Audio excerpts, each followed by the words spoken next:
Kalau kita bicara geopolitik dalam Al-Quran, kalau tadi kan ada himbauan beliau, jangan kita mengandalkan orang di luar, ya. Tapi kita juga perlu melihat ya, latar belakang turunnya surat Ar-Rum, Bani Israel, itu kan ada pergantian kekuasaan. Islam itu akan menggantikan dominasi Persia dan Romawi.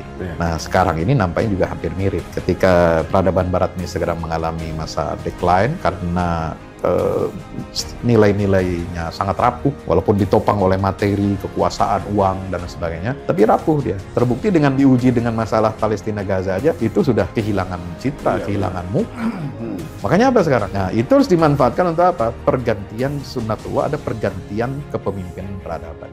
Nah, umat Islam ini diharapkan apa? Terus bicara tentang Baitul Maqdis, walaupun kita dalam keadaan terkucil, terisolasi, seperti Gaza, diisolasi 17 tahun, 18 tahun, dia nggak bikin dia kecil. Malah semakin hebat, semakin besar. Kenapa? Karena membawa misi untuk pembebasan Baitul Maqdis. Maka dia dibesarkan oleh Allah. Masya Allah.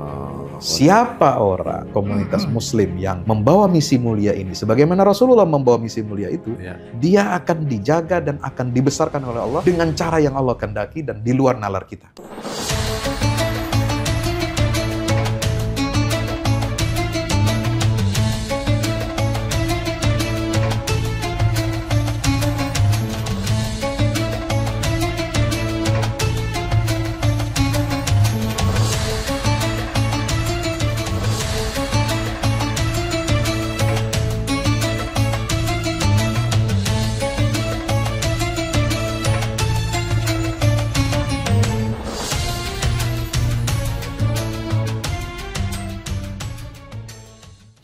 Assalamualaikum warahmatullahi wabarakatuh. Terima kasih untuk para pemirsa Cerita Untung ya yang setia memberikan masukan, kritik, saran atau juga mungkin secara aktif berdiskusi di kolom komen ya. Alhamdulillah kita bisa bertemu kembali dan kali ini kita akan membahas isu-isu yang biasanya mungkin mencuat ke permukaan dan kita mencoba untuk bertabayun dengan keadaan yang biar kita juga teredukasi sebenarnya keadaannya seperti apa ya. Belakangan ini sedang viral terungkap sebuah foto antara 5 orang kader salah satu ormas yang ternyata menjalin hubungan dengan Israel. Gitu ya. Tanpa kemudian kita menyudutkan salah satu ormas tertentu yang kemudian juga mungkin banyak serangan ke beberapa institusi gitu. Ini tentunya juga mungkin dianggap adalah kader-kader yang nyeleneh gitu karena ormas tersebut juga sudah klarifikasi gitu ya. Nah di sini sebenarnya kita mengundang semua elemen yang insya Allah mungkin bisa memberikan sudut pandangnya masing-masing ya. Bersama kami sudah ada Profesor Fahmi Salim. Udah Profesor Ustaz? Ahlan wa sahlan. Alhamdulillah. Doa, jadi doa. Doa. Banyak banget yang doain saya jadi profesor, jadi doktor. Alhamdulillah. Ya, Ustaz Fahmi Salim ini tentunya juga memiliki banyak data mengenai hubungan antara Indonesia dengan Israel yang nanti akan kita saksikan sama-sama. Dan juga tanggapan dari Muhammad Hussein Gaza. Alhamdulillah ada di sini. Assalamualaikum. Waalaikumsalam warahmatullahi wabarakatuh. Alhamdulillah. Yang juga Alhamdulillah. Yang kemarin juga ikut komen juga di postingannya. Dan kaderullah hari ini semestinya kita juga mengundang Gus Fahru dari Nahdlatul Ulama dan juga MUI yang kaderullah berhalangan dan insya Allah mungkin kita akan jalin perbincangan kita di hari berikutnya. Baiklah, kita akan mulai dengan tema yang sedang hangat nih. Dari Ustaz dulu nih sepertinya nih. 5 orang Indonesia yang kemudian tiba-tiba viral. Saya nggak tahu viral dari mana sebenarnya. Tiba viral, ternyata ini bukan sama orang Israel ya. Di foto dengan Yahudi saya juga pernah gitu. Tapi langsung dengan presiden. Keluarnya bukan kaleng-kaleng gitu prosesnya gitu ya. Kalau menurut antum sendiri udah tahu itu atau baru tahu juga? Iya baru tahu. Baru tahu juga. Dan yang memviralkan itu yang bersangkutan. Oh itu diviralkan sendiri? Ya, kan di IG-nya sendiri. Ada IG-nya itu Zen Ma'arif itu. Kan dia yang menulis sendiri di situ. Yang memuat foto itu dan kemudian diberi capture. Foto yang sekarang beredar ramai itu kan dari unggahan IG-nya yang bersangkutan. Kemudian dia beri caption, keterangan, saya bukan demonstran yang suka berdemo di jalanan, tapi seorang filsuf agamawan. Ya, jadi kita ingin menyelesaikan masalah konflik Palestina Israel itu bukan dengan cara demonstrasi, tapi dengan menyampaikan gagasan kan gitu. Jadi kalau dibilang apakah ada kesengajaan memviralkan, ya yang bersangkutan memviralkan, menampakkan itu, tapi nggak tahu apakah pengunggahan itu ketika yang bersangkutan masih ada di Israel atau sudah pulang ke Indonesia. Tapi yang jelas ada ada tangkapan layar dari netizen kalau nggak salah di Twitter itu yang mengatakan bahwa tanggal 12 Juli yang bersangkutan masih ngisi kajian di Istiqlal, kajian Ba'da Asar. Nah itu kan yang kemudian ramai juga. Dan saya angkat di Instagram dan Twitter saya. Ya jangan sampai ini kita terus kecolongan gitu ya. Jadi ini menurut saya puncak gunung es.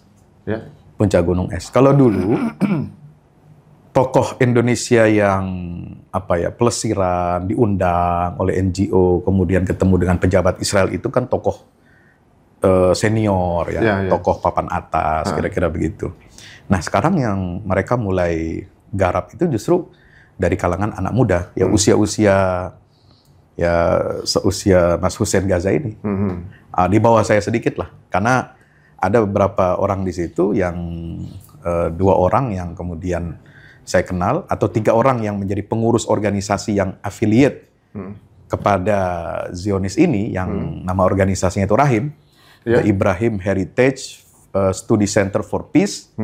Ya, itu kebetulan adik kelas saya di Al-Azhar, dan saya kenal betul. Begitu? Sepak terjangnya mereka di sana, aktivitasnya, suka diskusi masalah apa. Memang ya ini sudah menjadi informasi umum, bukan rahasia lagi.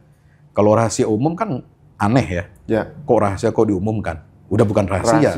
Kalau semua orang angkatan saya dan yang di bawahnya itu pernah belajar di Al-Azhar, tahu ini aktivis-aktivis ini memang cenderung kepada kajian-kajian pemikiran liberal. Ya, jadi saya tidak aneh melihat sepak terjangnya setelah pulang ke Indonesia itu masih seperti itu, walaupun pakai cantelan, mohon maaf, ya sangat saya sayangkan, saya sangat sesalkan, menggunakan cantelan ormas Islam. Bahkan seperti kita baca kemarin beritanya ya, bahwa PBNU tegas meminta logo NU itu yang dicatut oleh mereka untuk mendirikan lembaga itu untuk diturunkan. Karena jelas di situ pakai nama lembaga otonom NU di bawah kepengurusan pimpinan wilayah, ya, yaitu lembaga Bahsul Masail. Nah, dulu mungkin di Kairo mereka dikenal sebagai aktivis Lakpesdam. Ya, kenapa saya bisa cerita begini kan karena saya mengalami masa-masa itu. Ya, nah tapi sekarang kemudian ya masih menggunakan model cara-cara begitu juga. Ini sangat disayangkan, disesalkan gitu. Waktu di sana dulu memang arahnya memang ada ada mau menyambungkan dengan Israel? Nggak ada. Jadi begini. Rata-rata yang, mohon maaf ya, yang katakanlah yang mau berinisiatif ya, membuka diri kepada kelompok yang selama ini berseberangan dengan umat Islam, mainstream, ya bukan hanya Indonesia tapi dunia, dalam contoh misalnya apa, masalah Ahmadiyah, masalah Syiah, ya, kemudian masalah Zionisme Israel. Itu kan diametralkan bertentangan dengan arus utama umat Islam, terutama ulama ya. Pasti yang akan melakukan pendekatan-pendekatan ke mereka itu justru ya dari kalangan kelompok Muslim yang kecil ini, tetapi berpandangan, katakan orang mengatakannya, kelompok mereka mengatakan kami ini berpikir terbuka, inklusif, progresif, ya, untuk berdialog dengan siapapun gitu. Ya. Ini kan uniknya begini. Kemarin kita berdengar ya statement dari Ketua PBNU ya, bahwa kecolongan nih dengan adanya mereka ini. Nah, kalau nggak salah ada juga kegiatan yang tadi Ustadz bilang ada ceramah juga di Istiqlal. Berarti kecolongan adalah PBNU dan Istiqlal. Ya, karena yang bersangkutan mungkin diundang atas nama pribadi, tetapi menjadi pertanyaannya begini. Apakah mungkin kalau orang biasa, dia bukan aktivis sebuah ormas besar, bukan pengajar di tempat yang strategik gitu ya, apakah mungkin dia akan diundang? ke negara yang saat ini tengah disoroti oleh seluruh dunia, bukan hanya umat Islam, bukan hanya negara-negara Islam, tapi oleh seluruh dunia, ya. Afrika Selatan seret dia ke Mahkamah Internasional, Brasil, ya, kemudian Spanyol, Norwegia, Irlandia, kemudian Bolivia, negara-negara Amerika Latin, ya, negara-negara Afrika dan Eropa termasuk juga, itu kan keras kepada Israel ini. Jadi ini kan disoroti oleh dunia, tapi mereka pasti diundang itu bukan hanya kapasitas pribadi. Ya, jadi memang betul-betul ini oknum memanfaatkan nama besar organisasi, ya, ormas itu, gitu ya. Dan ini yang perlu kita sesalkan, ya. Nyatut jadi istilahnya. Mencatut, bisa dikatakan begitu. Apalagi berani dia di lembaga rahim itu mencantumkan logo lembaga itu, lembaga Bahsul Masail.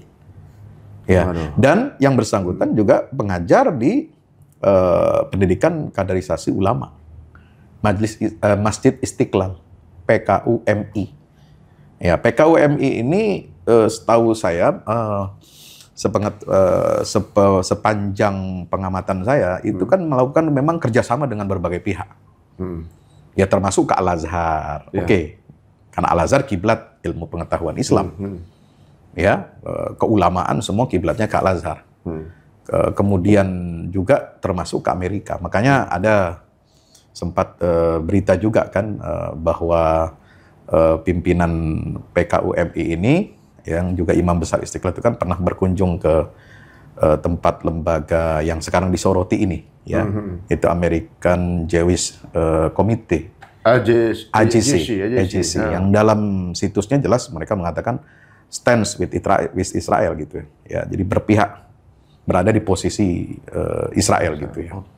Ini kayaknya nanti kita lanjutkan lagi tuh, Prof. Makin ini kayaknya makin menegangkan ya bahwa beberapa. Jadi makanya kenapa saya bilang ini puncak gunung es. Yang di bawah-bawah ini kan tadinya nggak kelihatan.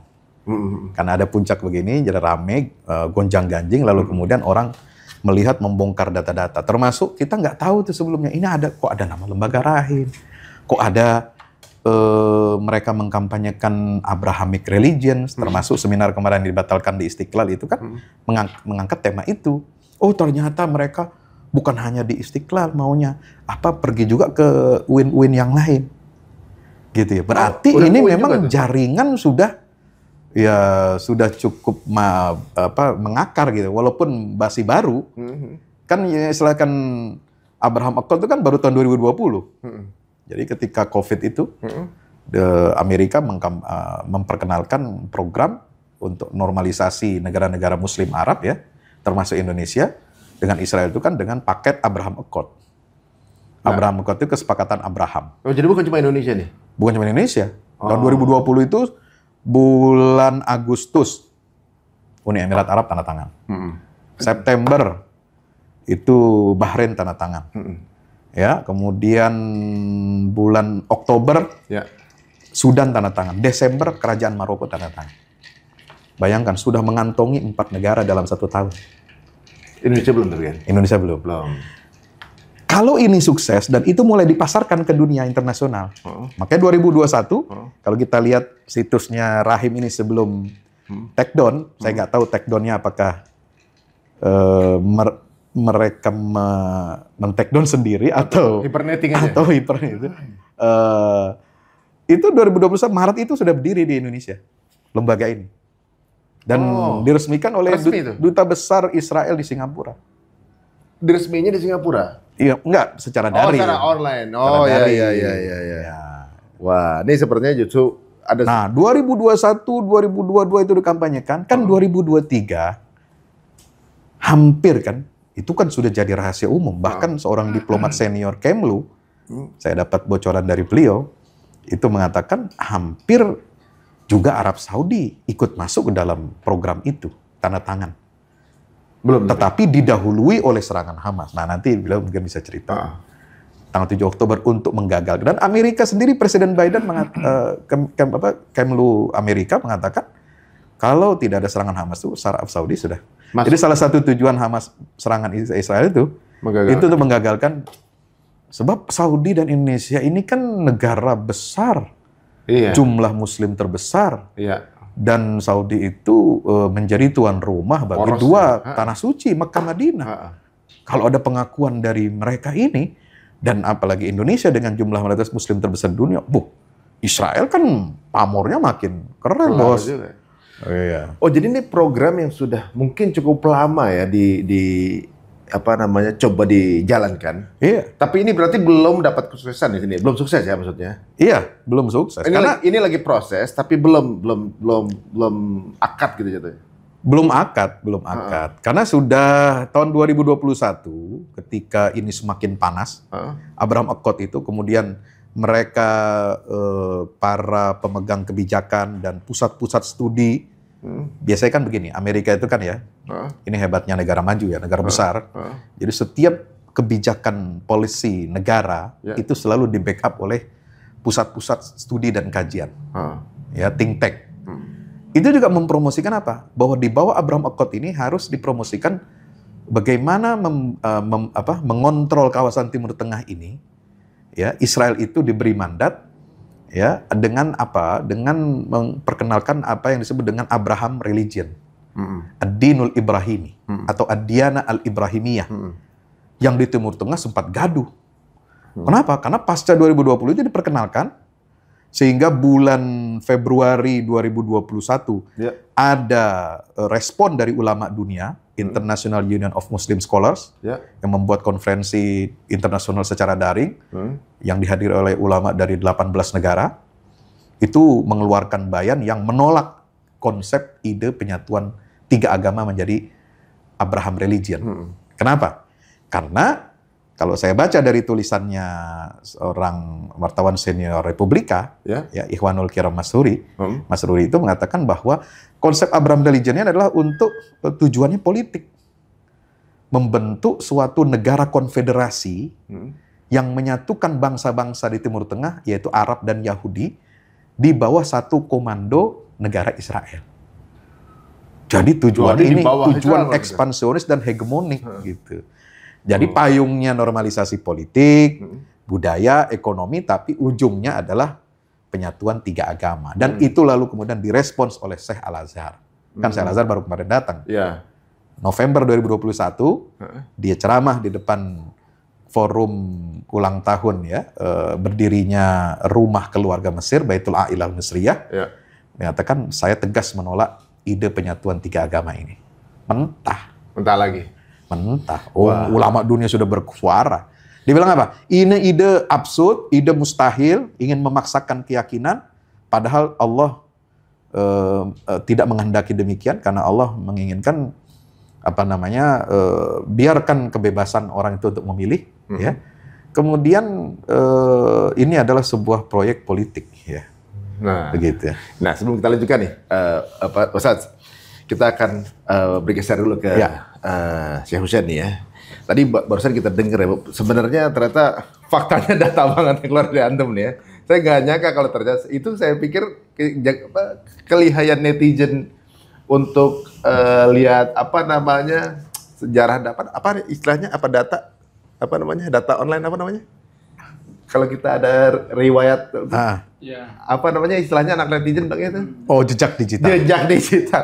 Kok bisa nemu gitu ya jejak digitalnya? Dan ternyata antum udah mengetahui ada gerakan ini ternyata. Iya. Nah, ini luar biasa nih. Sekarang kalau Syekh sendiri nih, kan sebagai orang yang tinggal di Gaza, lembaga-lembaga apapun yang pro Palestina, antum pasti aware dong. Iya. Nah, Rahim ini antum udah pernah belum? Enggak pernah dengar. Jadi sudah dipastikan tidak berpihak pada. Dia tidak mendunia. Pertama ini lembaga-lembaga Indonesia sebetulnya. Sebetulnya Indonesia. Saya juga ingin melengkapi ya, tadi Ustaz Fahmi, tidak hanya dia itu mencatat logo NU, bahkan ada videonya. Dia upload di YouTube-nya loh. Zainal Ma'arif ini upload di YouTube-nya. Dia lagi berbicara dengan bahasa Inggris, menggunakan bahasa Inggris di depan ya orang Yahudi itu kan, ada orang Muslim juga situ. Dengan bangga dia mengatakan konsepnya itu kan. Dan dia mengatakan bahwa ya saya ini dari ormas terbesar di Indonesia, sebutkan nama dia namanya itu di depan. Oh, ini bukan dia bukan jadi netizen, ini postingan dia juga di YouTube. Saya lihat semalam di YouTube itu. Saya pikir kehebatan netizen. Dan bilang saya tambahin. Kak, saya ingin menormalisasi. Jadi sudah melangkah lebih jauh daripada, makanya wajar dong Ketua Umum PBNU marah. Ya, jadi begini. Nggak dapat mandat. Begini, Sari. Saya di Gaza ini kan kuliahnya kan syariah. Iya. S1 di Islamic University of Gaza. Heeh. Setelahnya saya kuliah lagi diploma, jurusannya unik. Ya. Jurusannya Asy'un al-Israiliyah. Kalau bahasa Inggrisnya itu Israeli versi itu ya. Iya. Urusan keisraelan. Ya, yang saya bilang saya pernah mempelajari Israel itu dari berbagai dimensi kan. Ya. Sejarah, budaya, politik, sosial, ekonomi, finansial, sampai militernya. Dan memang ketika saya mempelajari masalah Israel dan propaganda medianya itu disebutkan oleh dosen kami sana itu, di antara cara mereka itu membangun narasi pihak mereka itu dengan menyasar akademisi. Ya mereka Emang programnya gitu. program seperti itu. Jadi saya selalu katakan di banyak forum ketika saya ngisi kajian, saya bilang kalau perang fisik itu mungkin di Gaza, tapi perang narasi itu di seluruh dunia itu medannya. Jadi paralel mereka deh. Iya pastilah. Dan kalau perang fisik itu korbannya jelas meninggal terbunuh. Kalau perang narasi ini ya, mohon maaf ya, inilah korban-korbannya. Merasa, wah ini kita kayak ada kemungkinan nih kita bisa menjadi penengah nih. Oke, kita ada celah untuk masuk nih. Memang dibuat dikondisikan seperti itu oleh Israel.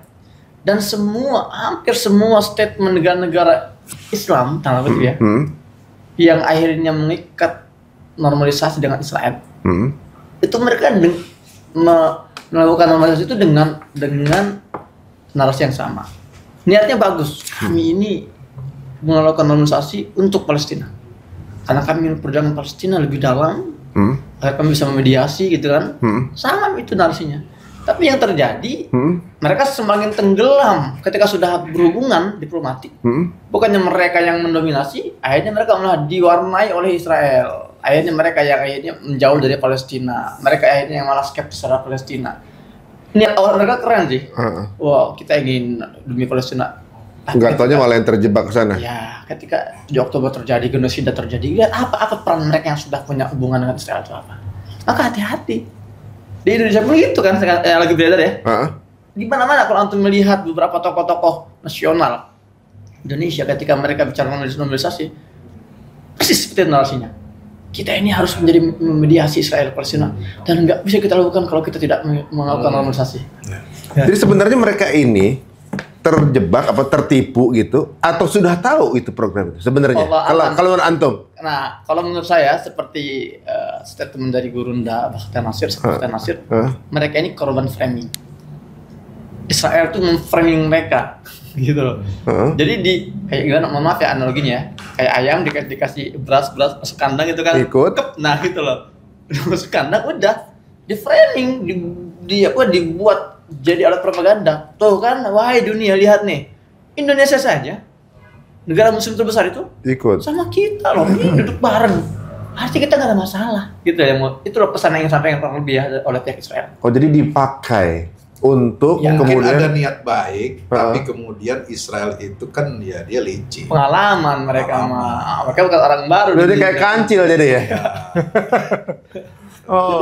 Itu dimanfaatkan oleh mereka untuk memframing. Bahkan itu juga bisa begini. Kenapa nih yang dipilih kok kader ormas Islam? Satu, Indonesia terkenal religiusnya. Yang kedua, pengikut ormas Islam itu banyak, menguasai opini dari ormas ini. Itu berarti dianggap sudah mewakili representasi Muslim Indonesia. Artinya kan rugi dong. Kita mau niatkan dialog, menyampaikan gagasan, walaupun itu keliru juga. Ya salah alamat, dia bukan pengambil kebijakan. Tapi kan ruginya berkali-kali lipat mudaratnya itu. Bisa jadi salah satu niat daripada Zionis adalah untuk menghancurkan citra NU di mata umat Islam di Indonesia dan di seluruh dunia. Kalau misalnya gini, kalau memang mereka memakai kader kader salah satu ormas nih, kalau dihancurkan namanya, yang rugi dia nggak bisa dipakai dong berarti. Jadi keuntungan mereka apa dong ketika itu? Kan ketika misalnya dia pakai gelas ini untuk menjadi apa mengiklankan sesuatu. Tapi kalau dihancurkan, gak ada kredit ya berarti. Itu bisa ya gak? Ada pepatah mengatakan menembak dengan satu tembakan tapi kena dua target. Iya. Ya melempar Kalau dengan bahasa satu kita batu, itu, bahasa itu sekali dayung 2-3 pelot terlihat. 2 pelot terlampaui. Melempar satu batu kena dua Kepala orang Yahudi. dua burung lah kira-kira. Jadi di satu sisi, maksudnya 2 tentara Yahudi. di satu sisi, satu tujuannya adalah untuk mengambil simpati dunia bahwa ini ada teman kita Muslim yang mau berdialog, berdamai, anti kekerasan, anti konflik, anti perang. Tapi di sisi lain juga dia pengen menghancurkan memang organisasi itu. Nah, ini saya agak sedikit ini apa Prof ya, ada seriusannya. Kalau dia ingin jadikan profil ini sebagai pencitraan, kenapa enggak yang levelnya tinggi? Mudah. Presiden atau menteri atau siapa gitu yang lebih dipercaya gitu? Ya. Kita berkaca daripada final Piala Eropa kemarin misalnya, antara Spanyol lawan Prancis. Ya. Jadi kan strategi sepak bola pun dalam itu kan progresif ya. Di awal strategi seperti ini ketika main, oh enggak kita ubah strategi. Ketika misalnya sebelah kanan itu sudah mentok tuh si Lamine Yamal, ya nggak bisa ini karena kekuatan yang si Mendy ya, back Inggris, back Prancis. Cari yang lemah, mana sisi lemah nih? Kan gitu kan yang bola itu kan. Jadi cari sisi lemah, di situ kita eksploitasi. Gitu. Mereka nggak sembarangan milih orang, mereka berusaha untuk misalnya masuk ke kalangan jabat tinggi, oh ada nggak bisa, tegas Bu Menlu, tegas Pak Prabowo gitu kan, carilah sisi-sisi yang lemah yang bisa mereka masuki, situlah Pak. Nah, dan nggak mungkin dong Mas Ari ya, kan situasi sekarang kan lagi begini, genosida, opini dunia itu Israel itu buruk dan jelek sekali, nggak mungkin dong dia bisa mendatangkan pejabat Indonesia tiba-tiba foto di sana, apalagi kan sikap pemerintah kita udah tegas mengecam genosida di Gaza. Itu mustahil. Maka dia ambillah ini remeh-remeh, receh-receh ini yang kira-kira biayanya juga murah gitu kan. Ya mohon maaf kata gitu kan. Yahudi itu pelit juga, Bos. Perhitungan gitu ya? Ya, perhitungan. Gini, Sat. Bicara tadi ya. Yahudi ini memang terbiasa sekali mereka tuh ketika meluncurkan sebuah agenda, itu mereka mendapatkan beberapa manfaat sekaligus. Contoh, tahun 1978 ya, ntar Google lagi kalau saya salah. Ada satu profesor Yahudi, Michael Hart, dia itu menulis satu buku, The Most Influencing People gitu kan. Siapa nomor satunya? Siapa tuh? Muhammad. 100 orang paling berpengaruh. Rasulullah SAW. Nabi SAW kan? Bangga gak? Bangga. Nah, itu masalah umat Islam. Kenapa tuh? Itulah cerita Yahudi itu. Kenapa tuh? Jadi kita nggak mau baca apa itu isinya, apa yang daftar isinya. Buku itu isinya tuh orang-orang jahat, para pelaku genosida. Coba lihat itu listnya ya. Ada Hitler di situ, ada Mao Zedong yang membantai jutaan orang Cina, ada Stalin, Mao Zedong, Hitler itu orang-orang pembantai terbesar di dunia dan peringkat satu di Nabi. Iya, bayangkan coba. Mereka tuh bernarasi juga sebenarnya. Ada Nabi Isa korban dia. Gini loh, kalau emang dia tuh fair, kalau emang dia tuh fair, orang-orang baik, orang-orang paling berpengaruh, ada banyak umat Islam yang menemukan penemuan besar. Ya. Kenapa cuma masuk 2 orang nama Muslim itu? Satu Muhammad, satu lagi Umar bin Khattab. Bahkan ketika dia menulis tentang si Buddha Datta Gautama, Buddha, apa dia bilang? Sebetulnya saya ingin meletakkan Buddha ini di atas nomor 1. Cuman pengikut dia nggak sebanyak Muhammad. Dia bilang gitu. Jadi sebetulnya dia itu sedang mencaci maki Nabi kita. Tapi kita Islam ini nggak paham gitu loh. Nah, apa keuntungan dia? 2. Apa tuh? Berhasil merendahkan Islam tanpa kita sadari. Kedua, dia berhasil menjual buku itu jadi bestseller gitu loh. Karena Indonesia umat Islam ngerasa itu marketnya gitu loh. Maksudnya umat Islam beli pun nggak dibaca, nggak dipahami. Jadi pacaran doang, wah bangga. Sampai hari ini loh, banyak umat Islam masih hit itu buku. Iya, masih membanggakan. Orang Yahudi aja mengaku Muhammad sebagai orang paling berpengaruh. Ya, berpengaruh dari siapa? Dari orang jahat semua ini. Jadi dia mengatakan Muhammad itu jahat loh, lihat. Emang ada pinter-pinternya ya mereka ya. Gitu. Pinternya licik. Pinter licik. Nah, sekarang kita bicara mengenai rahimnya ini sendiri nih. Ya. Rahim ya. Kan mendekati minggu ke-34 mulai lahir. Ini beda rahim. Rahim ini ya. Rahim organisasi yang saya pikir banyak di netizen baru saya Antum juga bertahu. Antum udah bertahu belum? Saya baru tahu. Baru tahu Antum juga baru tahu. Nah, ketika di dalam list ini kan ternyata kalau dari nama seperti Muslim. Betul. Karena dia ngambil dari nama Ibrahim. Ibrahim Heritage. Oh, iya. Ibrahim, Rahim. Ketika dilihat di dalamnya, sebenarnya juga kepanitiaannya bukan nggak semua Muslim, ada Yahudi juga kan gitu. Oh iya. Campuran. Bahkan di dalamnya itu ketuanya kalau nggak salah ada sejawat antum mungkin di MUI. Iya. Kalau nggak salah. Itu adik kelas saya juga. Adik kelas antum. Jadi Ya. gimana? Kaget nggak waktu kemarin lihat? Ya, saya nggak kaget banget ya. Setengah kaget aja. Tapi Setengah aja. Biasanya kalau ketemu tuh memang pemikirannya begitu atau gimana? Kalau ketemu memang ya dari sana memang sudah pemikirannya suka mengkaji hal-hal yang kira-kira begitulah, anti mainstream ya. Memang lulusan pesantren, lulusan ya bagus ilmu alatnya, baca kitab kuningnya bagus gitu ya. Cuma kadang-kadang kan begini, saya tulis di Twitter itu ya, bahwa di era awal 2000-an ya, ini santri-santri Nusantara ini banyak dicuci otak, dapat dana dari asing untuk menyebarkan faham liberal. Maka berdirilah jaringan Islam liberal. Ya kan? Jaringan Islam kan awal 2000-an tuh.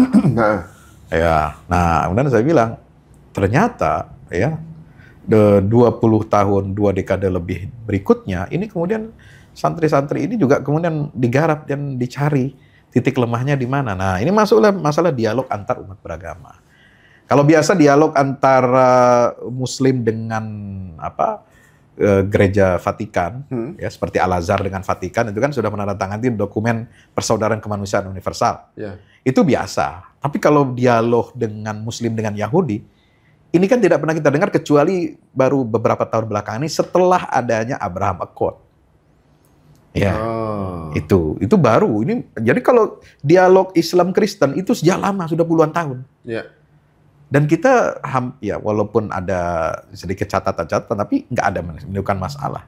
Nah sekarang dialog Muslim Yahudi, di mana Yahudi ini dia jelas mendeklar bahwa negara Israel itu adalah negara nasional bagi seluruh kaum Yahudi di dunia. Artinya kan bertentangan gitu. Ingin menyelesaikan masalah penjajahan, pendudukan, penindasan, kok dengan cara dialog antar umat beragama, terutama Muslim dan Yahudi. Kan salah alamat. Ya. Mungkin mau menormalisasi faham orang Islam dengan Yahudi Mungkin kali, dianggapnya Yahudi ini menganggap Muslim yang menolak Yahudi penjajahan Israel itu dianggapnya antisemitik. Loh gimana antisemitik? Arab itu juga bagian dari Semitik. Sam Dari juga, Sem, ya bahasa satu rumpun. Keturunannya pun sama Nabi Ibrahim. Ismail, Ishak anaknya Nabi Ibrahim. Ya, jadi antara Bani Israel dengan orang Arab itu satu rumpun, satu kakek moyang. Kecuali Gitu Amerika nyerang Gaza baru antisemit dia tuh. Iya. Terhadap Gaza malah. Jadi, kelompok AJC ini, American Jewish Committee itu ingin mengaitkan setiap kali ada lonjakan antisemitik, maka gerakan gelombang Islamofobia juga meningkat. Jadi kayak dia ingin ambil satu simpati dari dunia Islam, bahwa lu mesti bareng sama gue melawan atau memerangi gerakan antisemitik. Kenapa? Kalau antisemitik ini meningkat, Islamofobia juga meningkat. Seolah-olah begitu. Makanya sekarang kamu harus gandengan tangan sama kita nih untuk memerangi baik yang antisemitik maupun Islamofobia. Seolah-olah ya kita ini sepertinya satu geng dengan mereka gitu. Padahal beda gitu ya. Oh, jadi sebenarnya ada pihak-pihak yang berusaha untuk menyamakan narasi ya, seolah-olah Islam atau part dari Islam ini atau negara Islam ini sebenarnya proses dalam dekat dengan Yahudi. Iya. Ya posisi kita kan Islam itu kan tidak anti agama lain. Islam tidak memerangi agama lain. ya, diakui keberagaman agama itu. Ya, Islam itu mengakui keberagaman agama itu. Artinya pluralitas. Nah, yang diperangi oleh Islam itu apa? Kezalimannya. Coba alasan kenapa syariat jihad itu disyariatkan. Karena ada perbuatan zalim. Alladzina ukhriju min diyarihim bighairi haqqin. Ya, mereka diusir dari negerinya, ya. Kemudian mereka diusir karena agamanya. Ini kan persis yang terjadi di Palestina. Makanya Syekh Ahmad Yasin statementnya kan jelas. Kami ini bukan anti Yahudi sebagai agama. Kami anti penjajahan dan pendudukan, dan kami melawan. Bukan, kita dulu bertetangga dengan orang Yahudi biasa ketika belum ada negara Israel. Kakek nenek saya bertetangga dengan Yahudi, walaupun Yahudi minoritas di Palestina waktu itu, nggak ada masalah. Yang ada masalah kan setelah kalian datang mengimport Yahudi dari Eropa, Ashkenazi Timur dan sebagainya, Ashkenazi, datang ke negeri kami, menduduki, menjarah, merampok tanah-tanah dan rumah-rumah kami. Itu masalah, kami melawan itu. Bukan melawan agama Anda. Nah, kalau bicara soal itu, Syekh Hussein ini kan udah hidup bertahun-tahun di sana. Palestina, Gaza atau Palestina bukan cuma Muslim kan? Iya. Ada orang Nasrani juga kan? Katolik ya? Apa Nasrani? Nasrani. Ortodok ya. Ada Yahudi juga kan? Yahudi sempat ada. Nggak ada ya? Tapi di Gaza itu ada orang Yahudinya nggak? Atau antum bertemu? 12 tahun di sana saya pernah ya beberapa kali ketemu orang Yahudi. Tapi itu tidak sebagai warga sipil, bahkan sebagai aktivis kemanusiaan. Ada yang sebagai dosen. Yahudi ngajar di kampus kami itu ada. Iya, maksudnya juga nggak dibunuh juga di situ. Gini. Saya bantu untuk meluruskan ya beberapa persepsi yang keliru. Ketika kita mengatakan misalnya isu Palestina adalah isu agama, yang orang pahami itu isu agama ini konflik antara dua agama musuh-musuhan. Enggak. Konflik agama itu bukan artinya, isu agama itu bukan artinya kita ada perang antara Yahudi dan Islam di sana. Tapi isu agama memang motivasi kita itu tidak bisa lepas dari agama. Tapi di dalam praktiknya di lapangan nggak ada istilah orang-orang Gaza ini mengungsi orang Yahudi itu. Kalau orang-orang Gaza, Hamas contohnya, kalau mereka itu memerangi mereka karena Yahudi, harusnya 120 orang Yahudi yang ditahan itu sudah dibantai, sudah dibunuh gitu. Tapi yang terjadi apa? Para orang-orang Yahudi di Gaza itu kan malah dimuliakan. Yang meninggal justru karena IDF juga ya. IDF yang nyerang sendiri. Tapi kalau untuk bahkan ya kita lihat ya sampai anjing Yahudi pun diperawat oleh para pejuang-pejuang Gaza itu. Itu pesan kami itu tidak memerangi agama kalian. Kami nggak masalah kalian itu Yahudi. Tapi yang kami perangi ini adalah tentara itu tuh yang membawa tank-tank baja. Itu yang kami bunuh-bunuh itu. Kalau untuk sipil yang tidak punya kekuatan, ngapain kita? Tapi kalau dianggap isu agama, sebenarnya ngangkat isu agama justru Israelnya kan, karena mengambil tanah itu ngerasa dia pemiliknya kan gitu.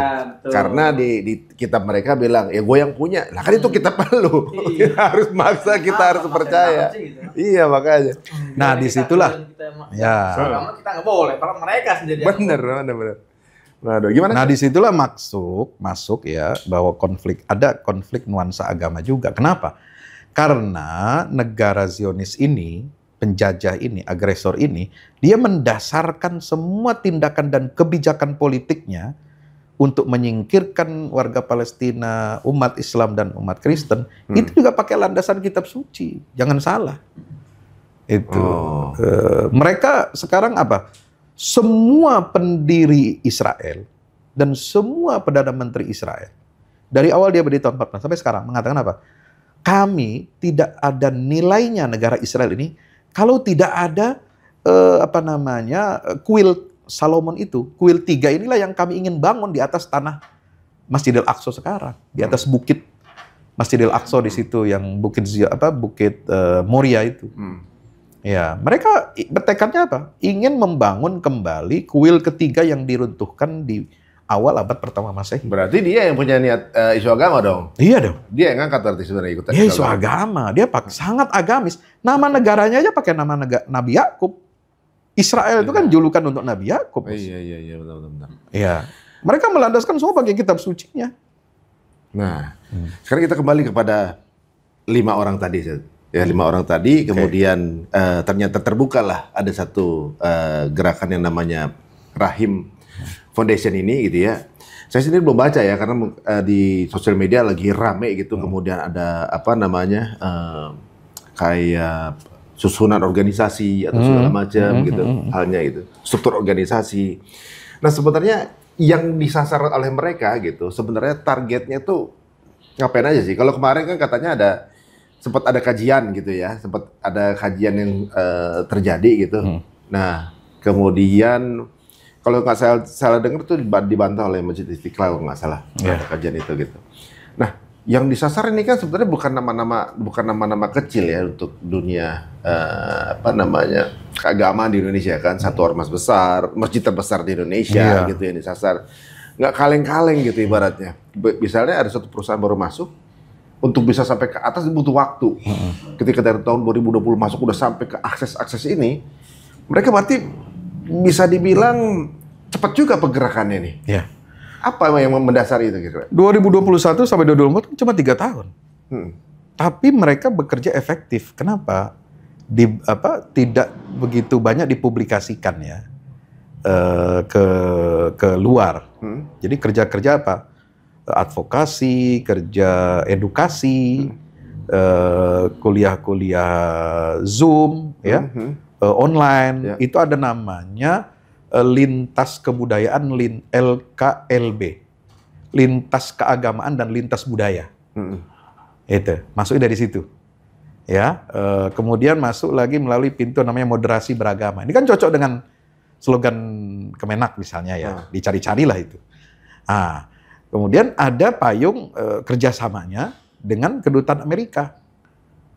Iya. Oh, kedutaan Amerika juga ada di sini. Yang menyelenggarakan acara kemarin yang dibatalkan itu kan Voice of Istiqlal. Voice of Istiqlal ternyata affiliate-nya American Space melalui kedutaan besar Amerika di Jakarta. Mungkin awalnya hanya memberikan kursus, ya, kursus-kursus gitu ya, bahasa, kursus kebudayaan, cross culture gitu ya, lintas budaya gitu kan. Tapi kemudian sayap inilah yang mengundang dan bekerja sama dengan AJC itu. Sehingga adalah si Ari Gordon itu datang. Dan sudah 2 kali kalau tidak salah. Pernah bulan Mei dan sekarang. Oh, gitu. Ini bukan sekali ini. Yang dibatalin ini? Iya. Cuma kita aja kedua itu belum aware. Karena belum ada kunjungan ini kan. Ini kan pemicu kan ada kunjungan nih. Jadi kunjungan ini, lalu kemudian ke bawah. Kita lihat profilnya, profilingnya. Ini yang berkunjung, dia pengurus ormas. Ya. Dia bawa nama lembaga ormas itu.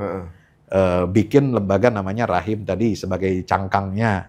Nah, ternyata ini ada kerjasama dengan dia juga pengajar di Istiqlal, pendidikan kader ulama di Istiqlal. Kemudian ada Voice of Istiqlal. Loh, kok apa kebetulan semua ini kan? Kan nggak ada yang namanya istilahnya kebetulan. Semua itu by design. Kalau kita bicara semua kejadian di alam semesta kan kita nggak ada mengatakan kebetulan, semua sudah takdir Allah, sudah digariskan oleh Allah. Kalau kita bahasa agama gitu kan. Tapi kalau bicara masalah politik, fenomena politik pasti ada benang-benang merahnya semuanya. Nah, ini yang kita sesalkan gitu. Kenapa bisa seperti itu? Jadi kenapa Mas Ari tanya, ini kok bisa masuk ke lembaga-lembaga besar ya? Nah, di situ saya bilang, jadi dia dengan biaya murah, mohon maaf ya. Ini receh banget gitu. Biaya murah, dia bisa masuk masuk ke jantung lembaga keagamaan di Indonesia, gitu. Dapat ormas besar, dapat simbol masjid nasional, akhirnya buruk citranya ini, gitu. Dan sementara apa sih yang mereka dapat gitu? Iya juga ya. Mungkin karena masih muda kali ya.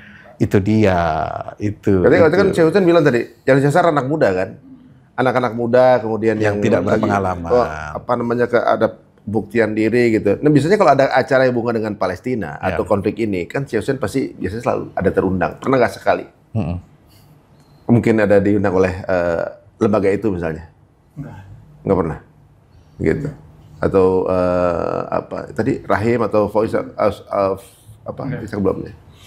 Wah, ini Mas Ari. Geliat Zionisme di Indonesia itu nggak cuma sekarang doang. Emang udah lama? Sejak sebelum kemerdekaan kan sudah ada loji-loji Yahudi di Indonesia. Kayaknya saya minta antum kali undang Ustaz Andre. Andri mana? Stinky. Andri Malang. Oh, Andri Malang, iya. Andri. Heeh. Itu Masya Allah. Dia dibuat dalam chassis dia itu. Tentang markas Zionis yang 5 hektar di Malang itu, di Bukit Malang. Ada situ. Jadi setiap malam tuh di hari tertentu ya beberapa mobil-mobil mewah masuk ke pegunungan, di pegunungan apa namanya itu, gunung apa? Itu Malang itu. Gucci apa namanya? Batu. Iya, Gunung Batu nggak salah ya.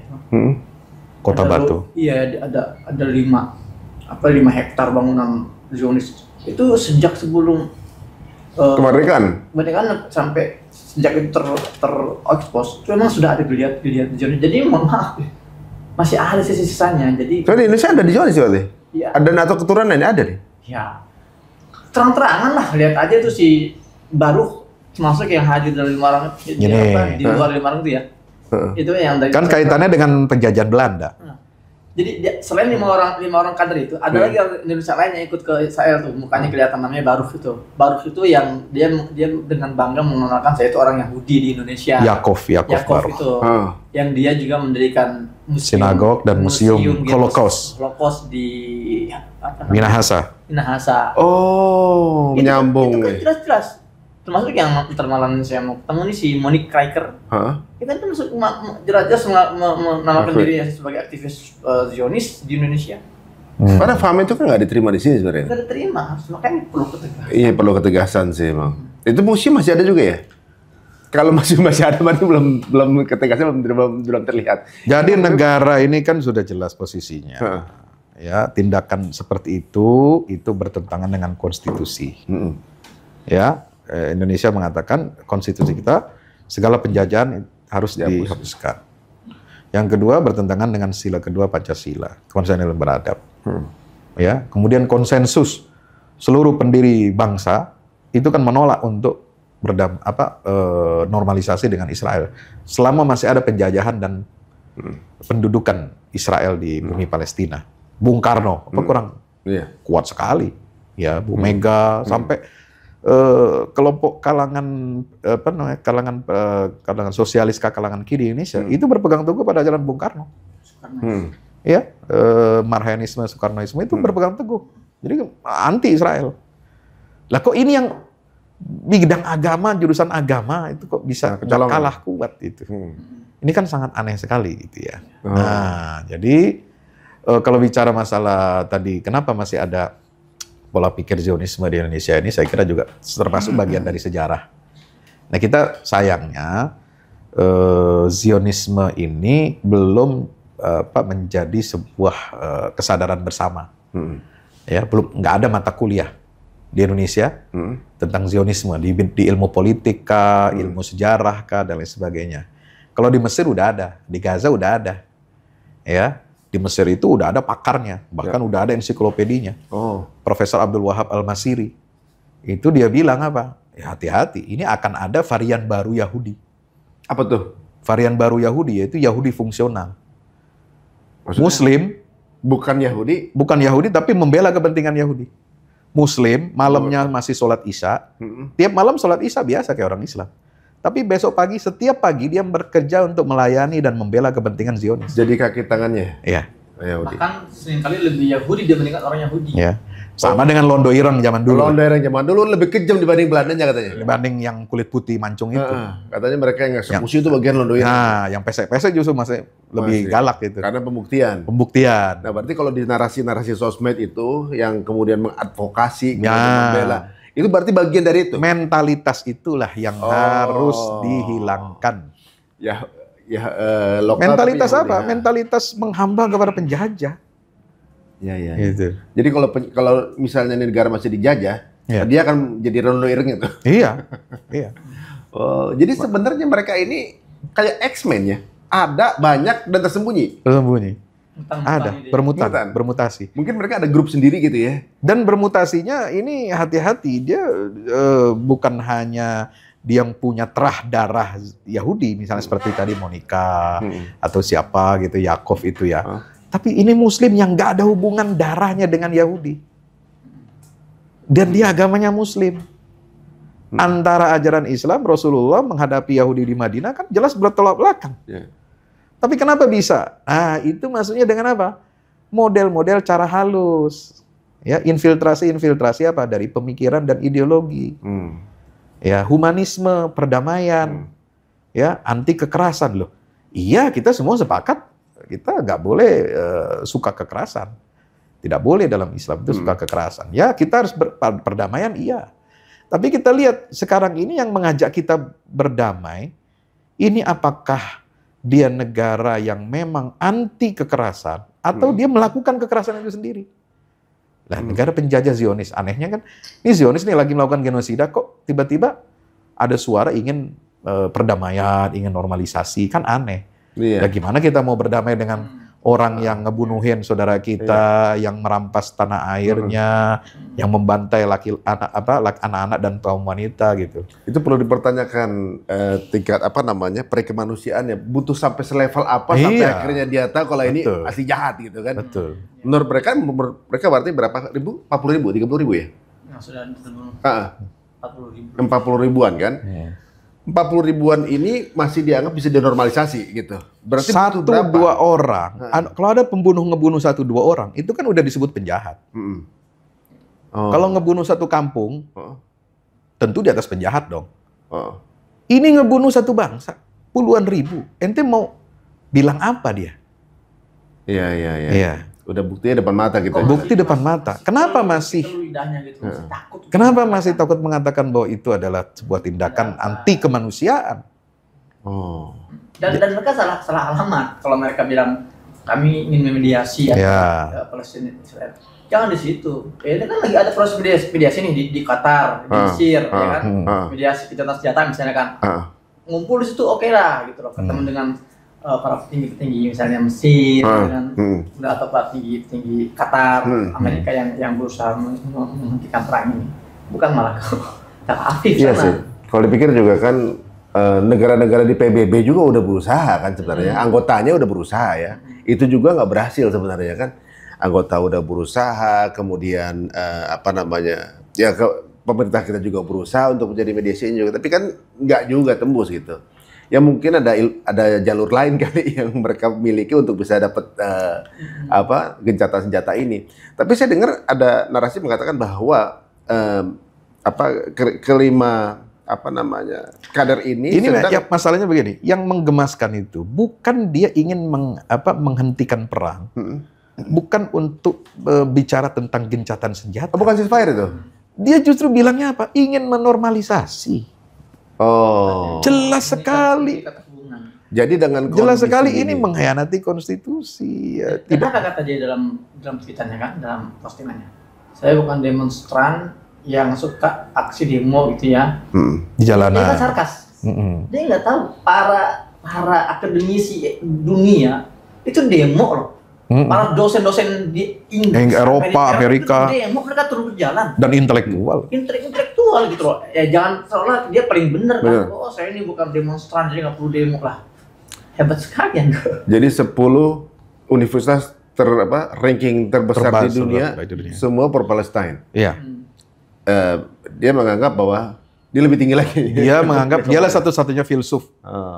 Dialah satu-satunya agamawan. Intelektual yang lain bukan intelektual. Selama masih demo ya berarti intelektual mungkin. Iya benar. Masa agak satir kata-katanya ya. Terus menyampaikan gagasan apa? Bicara tentang gencatan senjata aja enggak. Mengecam genosida saja tidak. Mengecam pembantaian pun tidak. Malah justru ngomong di situ ya ingin menormalisasi. Akan mengupayakan supaya Indonesia menormalisasi hubungan dengan Israel.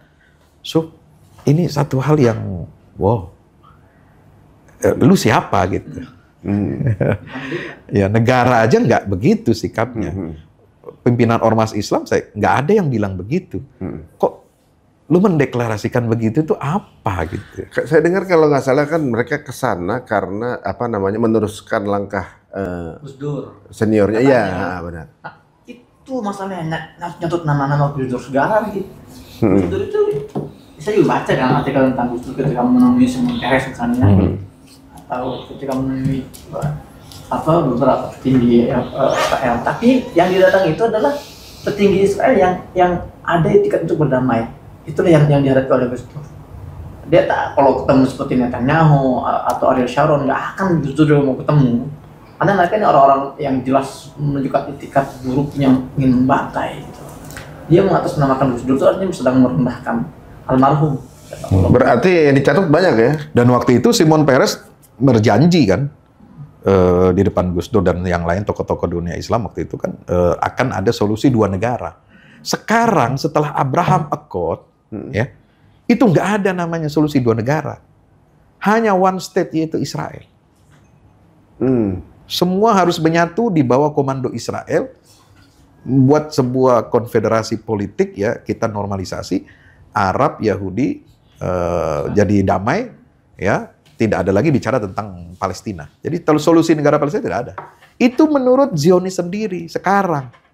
Beda banget sama yang zaman Gus Dur dulu pengen mempengaruhi. Itu masih ada kata-kata solusi dua negara. Sekarang udah nggak ada itu. Jadi kalau saya lihat Amerika ngomong nggak ada solusi dua negara, Zionis Netanyahu juga nggak ada solusi dua negara, bos. nggak ada narasi itu. Nggak ada. Terus Anda mau membela Palestina apa di situ? Nah itu dia polisi. Aneh bin ajaib. Emang menarik ya, maksudnya mungkin ada satu sudut pandang yang kita dari angle mana saja nggak ketemu ya. Nggak ketemu ya. Tapi satu hal yang juga perlu kita mention sih. Ya. Kalau saya pribadi ya, saya juga ketika dihadirkan di studio TV One satu saya bilang terima kasih pada kalian berlima ini. Kita harus berterima kasih kan. Kenapa gitu? Ya satu, ya Palestina bangkit lagi. Kedua, orang jadi paham, jadi semakin terbuka. Selama ini kalau kita bicara hati-hati, ada pihak-pihak yang meminta normalisasi. Kadang kalau kata-kata doang orang nggak percaya. Sekarang dibuktikan langsung, tak. Nah ini loh orang-orang yang Ya malah dibuka maksudnya. Iya kan? Iya. Oh iya. Terus keluar dari area abu-abu. Ya, selama ini mereka bersembunyi, inilah bukti-buktinya ada kan. Jadi ini adalah edukasi buat semua. Bahwa hati-hati, jangan sampai kalian jadi korban selanjutnya. Oh, jadi ada yang... Dan saya senang ada bukti nyata empiris bahwa Israel itu sudah terkucilkan di dunia ini. Apa buktinya? Dia cuma bisa mendatangkan anak-anak muda yang nggak dihitung di ormasnya juga bukan siapa lah. Benar, cuma nyatut aja gitu loh. Lah artinya sekelas presiden kok nyambut. Bayangkan coba. Iya. Anak kecil. Artinya permainan diplomasi Israel itu sebenarnya sudah kacau, sudah kalah itu. Udah nggak dipercaya oleh pemimpin-pemimpin dunia yang dia bisa datangkan untuk membela kepentingan Zionis itu apa? Anak-anak kecil. Anak kecil, ya. Ini diplomasi apa? Kalah tuh Israel itu. Saya alhamdulillah banget loh. Lu yang dipermalukan sebenarnya. Tapi menarik begini, Zat. Dulu sepertinya kayak di dunia bisnis bisa ada hubungan dengan mereka itu kebanggaan. IPO didanai mereka gitu kan, terkenal. Karena ada hubungan IPO danai mereka itu kebanggaan untuk bisnis gitu kan. Nah, sekarang ini kan semua produk yang ada afiliasi kayak cuci tangan, kayak aib gitu ada kemerekaannya diumpetin gitu kan. Diumpetin untuk biar nggak ketahuan kalau ada hubungan mereka gitu. Yang ada produknya tersangkut dengan boykot, pakainya influencer mungkin yang ekonomis lah gitu, yang masih mau gitu kan. Masuk nih barang. Apa? Masuk nih barang. Masuk barang. Ini nggak ada lagi yang nongol di sini jadi. Bicara boykot. Iya. Udah gitu, apa namanya? Sekarang begitu juga. Siapa aja yang kemudian disinyalir atau cuma diduga, semuanya pada banyak bukan masih. Semuanya langsung merasa bahwa nggak ada hubungan dengan Israel. Seperti memang lagi dikucilkan. Memang lagi dikucilkan. Ya kan kata hadis, kalau kita lihat flashback ya, hadis Nabi mengatakan kan begitu kan. Sampai batu, ya, pohon aja nggak mau. Ya dekat-dekat sama Yahudi, bahkan bilang, ini ada Yahudi ngumpet di belakang gue nih. Ngotor-ngotorin gue aja. Ngotor-ngotorin gue aja, lo ambil deh, ciduk deh. Gitu kan. Itu kan bahasa hadis lo itu. Iya. Jadi kalau bahasa kitanya, kalau kita bahasanya bahasa Sunda apa bahasa Betawi itu dilepehin, ya dimuntahin, nggak mau ada orang dekat-dekat sama dia gitu. Nah ini kan kenapa? Karena ulahnya sendiri, karena ulah mereka yang merasa superior, lebih di atas dari bangsa lain, ya merasa hebat, merasa kami ini bangsa pilihan, the chosen people gitu ya. Kami punya tanah dijanjikan, promised land. Loh promised land yang mana? Itu promised land berlaku kalau Anda masih mengikuti ajaran Nabi dan Rasul yang lurus dari kalangan Bani Israel. Buktinya apa? di zaman Nabi Musa eksis mereka, Nabi Daud, Sulaiman, karena masih lurus. Makanya mereka bisa tinggal di Baitul Maqdis setelah mereka melenceng, menyimpangkan kitab suci, ya, membunuhi para nabi dan rasul setelah Nabi Sulaiman wafat. Ya sudah dicabut lah sama Allah mandatnya. Nah iya itu udah gitu. Yang uniknya juga bukan hanya apa namanya semua tuh alergi gitu ya sekarang. Orang Yahudi sendiri sekarang ada juga gitu ya alergi dengan Yahudi. Itu Zion ya maksudnya apa Yahudi Naturakarta kalau nggak salah. Naturakarta. Udah itu Yahudi juga kan? Yahudi juga. Saya lihat konfliknya begitu. Loh, mereka konflik. sendiri juga nggak mengakui yang Yahudi yang di Israel ini sebagai. Jangankan umat Islam deh. Ada kan video yang di Vietnam, keluarga Yahudi. Iya. Main di kafenya orang Vietnam, nggak ngerti agama, itu bukan Islam loh. Iya benar. Dan belum tentu juga dia penganut agama Tuan Railway itu ya. Iya. Itu aja dia anti banget. Lu udah ngebunuhin orang, Bos. Lu nggak punya malu. Ngapain lu buat ngopi di tempat gue kan gitu. Oh dia ngomong gini, yang boleh makan sini nih anjing, kucing, manusia. Sama manusia. Dia nggak dianggap. Itu dianggap. keluarga Yahudi kagak dianggap tiga-tiganya, coba bayangin. Padahal itu YouTuber loh, ya Pak, Iya. influencer. Namanya The Jewish Family, Jewish Family. Iya. Itu menarik sih. Jadi udah semakin memalukan. Jadi sekarang yang merasa bangga ya berbisnis dengan mereka bakal jadi jutawan atau punya privilege, udahlah. Ukuran dunia itu nggak ada artinya. Ya, sekarang orang semakin sadar, ya kan? Antara nilai kemanusiaan dengan nilai keagamaan itu harus berkelindan. Ya kan? Ini kan kita semua diajarkan nih sekarang. Bahwa apa yang dinyatakan oleh Allah dalam kitab suci Al-Quran itu benar, ada, fakta. Sifat-sifat buruk, perangai buruk Yahudi yang disebutkan dalam Al-Quran, itu nyata Bos sekarang. Saya punya buku ya, anak buku saya tadi yang dibawain, tolong. Ya itu, saya di bab 1 itu tentang perangai-perangai sifat-sifat Yahudi yang ada dalam Quran. Ya kan? Ini udah gue terjemahin bahasa Inggris, Bos. Wah. Ya, biar ntar. Oh, ini versi Indonesia tapi Indonesia, ini versi Inggris, ya kan? Ini biar dibaca deh sama Yahudi asli. Oh. Ini buat yang Yahudi pesek, ini bisa baca ini dah. Oh, ini sama sebenarnya. Sama, itu versi Inggrisnya. Saya mau terbitkan. Wah. Gitu kan? Itu betul nyata sekarang. Gitu. Dan kenapa coba di Al-Quran itu menyebutkan apa? Berulang kali mengatakan, Nabi Ibrahim itu bukan beragama Yahudi, bukan agama Nasrani. Sekarang baru kita paham loh, apa hubungannya zaman dulu Nabi Muhammad kok ada ayat begini? Loh sekarang iya, ternyata mereka bawa-bawa nama Nabi Ibrahim untuk mengajak kita dialog, untuk menyembunyikan kejahatan mereka. Mereka klaim Nabi Ibrahim itu Yahudi memang? Iya, bapak kami kan. Loh, kan zaman Nabi Ibrahim bukannya belum ada Yahudi? Belum ada. Yahudi kan Nabi Yakub kan, cucunya kan itu? Jangankan itu nama Israel. Nabi Bani Israel itu kan jadi beragama Yahudi kan setelah Nabi Musa ada Taurat. Itu jaraknya hampir 1000 tahun. Baru ada agama Yahudi. Oh ya ampun. Iya. Baru ada agama Nasrani kan setelah 2000 tahun. Setelah Nabi Ibrahim. Terus nyantungnya kemana gitu. Nah sekarang kita baru paham. Oh ternyata ada. Ternyata sudah diprediksi oleh Al-Quran ini. Ini bakal ada yang nyeret-nyeret. Upaya untuk menyatukan 3 agama ini ya menjadi penyesatan agama, bikin agama baru namanya agama Ibrahim. Itu Al-Quran sudah nyebutin 14 abad tahun lebih. Masya itu Allah. Sudah menyatakan menolak. No, tidak ada yang namanya agama Abrahamik yang menyatukan 3 agama Yahudi, Kristen, dan Islam. Uniknya berarti sekarang konsep mereka tuh ya dengan Abrahamik, semua agama-agama yang keturunan Nabi Ibrahim menjadikan satu. Ini seperti konsep mereka ketika menyatukan satu mata uang jadi euro, jadi dolar gitu kan. Ada satu acuan untuk menjadi satu kontrol. Jadi kalau nanti agama itu jadi satu, Nasrani, Islam, Yahudi, kepalanya pasti Yahudi. Iya. Ya, memang maunya begitu. Emang intinya maunya gitu ya? Maunya begitu. Waduh, untung aja ketahuan sekarang gitu ya. Kalau sampai berlarut kita nggak tahu. Kelihatannya doang depannya Islam. Nggak tahu belakangannya value pola pikir kita udah sama lagi jangan-jangan kesana. Iya, jadi saya mengimbau nih kalangan kampus ya jurusan ilmu politik sekalian lah. Karena ini kan sekarang udah menyasar banyak kampus ya. Kampus-kampus nih mulai dibobol-bobolin nih. Istilahnya bedol desa, bedol kampus kalau istilahnya sekarang. Dengan proyek dialog agama Yahudi Kristen ini. Yahudi Islam ini ya. Sekalianlah kita belajari kuliah Zionisme lah.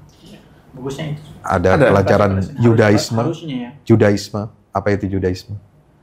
Ya, harus tahu dong kita. Ini dong nih. Gua nggak promosi ini. Enggak, maksudnya ini kan ini pembahasan itu kan. Iya, cuma ini kan ya lebih teologis lah ya, Ya. normatif ya. Cuma yang menguasai politik, geopolitik. Nah, kemarin menarik tuh pernyataan PBNU ya. Mereka ini nggak kenal geopolitik. Nah, itu titik masuknya. Anak-anak ini maksudnya Iya. kenal geopolitik. Anak-anak ini nggak ngerti geopolitik. Kalau ngerti geopolitik, dia bisa bermanuver. Nggak akan terjebak ke dalam arus ini. Ada yang penjenangan lah gitu loh. Oh, dia akan nimbang mikir dulu lah ya. Oke. Oh, ya. Bisa membedakan mana murni dialog antar agama, Hmm. lintas iman, mana yang dialog itu sudah ditunggangi oleh kepentingan Zionis. Lah, kalau dialognya sudah dijadikan brand, kemudian di pelakunya itu didorong oleh kelompok lobby Yahudi ini, Aha. AJC tadi, ya nggak netral dong. Udah nggak jelas murni dialog antar agama, Jadi eksploitasi jatuhnya. eksploitasi politik. Nah, Jadi menarik memang dijadikan kajian politik, sekalian nyemplung gitu. tapi sebenarnya kalau pikir-pikir negara kita aman ya, nggak ada penjajahan gitu ya. Tapi sebenarnya bahaya terjajahnya secara ideologi takutnya. Ya. Di Gaza justru dijajah, tapi keimanan tegas gitu ya justru. Nah kalau sekarang nih, kondisi update terakhir, kita ini posisinya gimana sih? Dalam posisi menjelang menang, atau emang lagi habis-habisannya, atau emang Iya. posisinya seimbang atau gimana? Soalnya kan yang dikeluarin tuh ketika dibom di segala macam gitu kan, dan Abu Ubaidah ini termasuk yang selektif mengeluarkan informasi. Karena mungkin benar juga sih, karena ngapain kita keluarin strategi ke publik gitu kan, nggak mungkin juga. Kalau kondisi dari bocoran dari kontak antum di sana gimana? Ya, pertama kita nggak perlu kontak saya pun sebetulnya sudah bisa melihat arahnya. Ya, awalnya kan yang menyerang Netanyahu dari pihak Yahudi sendiri itu mereka yang oposisi. Yair Lapid, Ya. ini oposisi. Kemudian juga Benny Gantz, oposisi. Sekarang yang nyerang Netanyahu ini orang Belanda sendiri, bahkan tangan kanannya yaitu Yoav Gallant, Menteri Pertahanan Pertahanan. Israel. Itu yang awalnya itu bersikeras dengan idealismenya si Netanyahu, sekarang sudah mulai lempar-lemparan serangan nih antara dua orang ini. Netanyahu sama Yoav Gallant? Yoav Gallant, iya. Termasuk Mossad, ketua Mossad pun sekarang juga sedang Ribut juga? ribut juga sama Netanyahu. Sudah semakin terlihat. Di sisi lain, Ben Gvir kalau nggak salah lagi ribut juga tuh di... Ben Gvir juga masuk. Sudah benar kacau lah.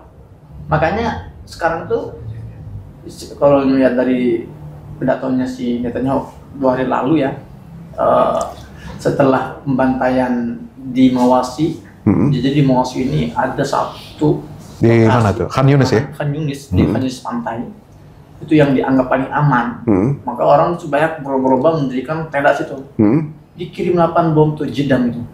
Bum, 90 orang meninggal dalam 1 serangan. Lah, 90 orang meninggal. billah. Ya Allah. Dengan alasan apa? Alasan ada data yang Allah terjadi musta'an. bahwa di situ lokasi itu ada Muhammad Taif, ada pimpinan tertinggal Qassam yang sering diburu. Jadi gitu lah Israel. Ini sejak tahun 2012 saya sudah dengar kabar ini. Makanya di Gaza kita nggak boleh bercanda atas nama Taif. Kalau ada yang bercanda misalnya, enggak, di situ ada Taif. Soalnya itu terdengar oleh mata-mata Zionis. Meskipun jangan bercanda, itu satu komplek itu habis. Jadi di Gaza pun banyak mata-mata tuh? Ada. Oh. Jadi mereka ngebantai 90 orang itu hanya untuk membunuh 1 orang aktif. Dan itu pun jawaban statement terakhirnya Netanyahu itu, kami nggak yakin kami telah membunuhnya. Gitu. Nah akhirnya dia membuat pidato. Abu Ubaidah bilang apa? Iya, si Netanyahu ini ya membuat statement bahwa kami memang sengaja kurang lebih ya kalau saya terjemahkan dalam bahasa yang nggak letterlek. Kami sengaja memang melakukan pendekatan militer, maksudnya menghabisi sipir ini untuk menekan Hamas agar mau menurunkan standar dalam perundingannya. Nah, jadi dia sudah nggak punya cara lain selain yang ngebantain terus. Semalam tuh 1 serangan 30 yang dibunuh, terus bang. Udah nggak ada konsep dong? Sudah nggak ada konsep, sudah nggak ada tujuan, dan semua sepakat. Tiba-tiba tinggi Zionis tuh, udahlah, kita nggak bisa menghabisi Hamas, nggak bisa. Ini sudah 9 bulan, kalian 10 bulan bahkan ya. Kamu mau alasan apa lagi? Sudah tidak ada. Mau 10 bulan nih? Ini sudah hampir selesai 10 bulan bahkan. Oh, Ya. Jadi dari sini kita bisa melihat memang ya kehancuran mereka semakin dekat. Dan poin kedua gini, Mas Ali kan baru pulang dari Australia ya, melihat bagaimana militansi ya orang-orang Barat ketika mereka turun demo jalan-jalan, maka digebukin oleh polisi, mereka tersenyum gitu ya, banggaan bagi mereka. Maka saya katakan kalau respon kita sebagai umat Islam hanya sebatas marah, kemudian sedih, frustasi, dan mentok aksi-aksi demo, ketahuilah bahwa Barat itu lebih marah dibandingkan kita. Orang Barat lebih emosi dibandingkan kita, dan mereka lebih militan dibandingkan kita. Terus apa pesan yang mau disampaikan oleh para pejuang kepada kita umat Islam, dan apa respon yang pas untuk kita? Responnya adalah ya kita mulai mengedukasi, mulai sadar gitu loh, sadar bahwa ini itu kita selama ini telah membiarkan warga Gaza yang sedikit itu memikul beban besar sendirian, dan mereka mengorbankan puluhan ribu nyawa mereka demi memikul beban itu. Sudah saatnya sekarang kita ambil beban itu, kita angkat bersama-sama. Kalau melihat Eropa sekarang marah, ingat kata-kata saya, ntar ketika kita sudah selesai, mereka akan redup. Nah, tapi disitulah PR kita. Kita nggak boleh redup. Kita akan sebagai bukti bahwa kita ini tidak hanya tidak salah dalam mengambil hikmah ini. Kita akan semakin solid di situ. Ya, dan semakin dekat. Gitu, ada sense of belong. Saya sudah cerita mungkin 2021 saya diundang dalam konferensi internasional di Turki, Istanbul, oleh itu diadakan oleh fraksi Hamas di sana kan. Saat itu ada sekitar 500 peserta dari berbagai negara, tapi ini undangan untuk oleh NGO Muslim di beberapa negara hadir di situ. Nah, di satu pertemuan tertutup VIP sebelum registrasi, itu Ismail Haniyah itu menampar muka kita gitu loh, dengan statement dia. Ya.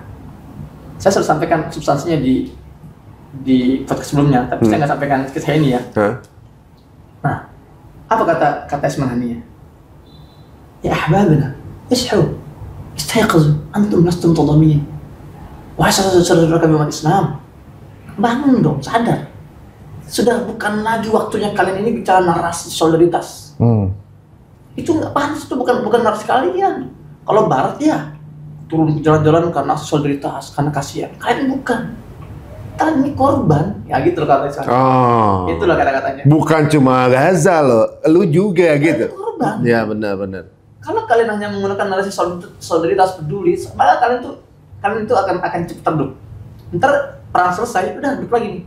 Tapi kalau kalian sudah merasa kalian korban, dan memang kalian korban, karena kan ambisi Israel ketika menguasai Palestina itu bukan hanya menguasai wilayah Palestina, ya, tapi itu menguasai seluruh wilayah yang lebih luas, dan juga melemahkan umat Islam di situ.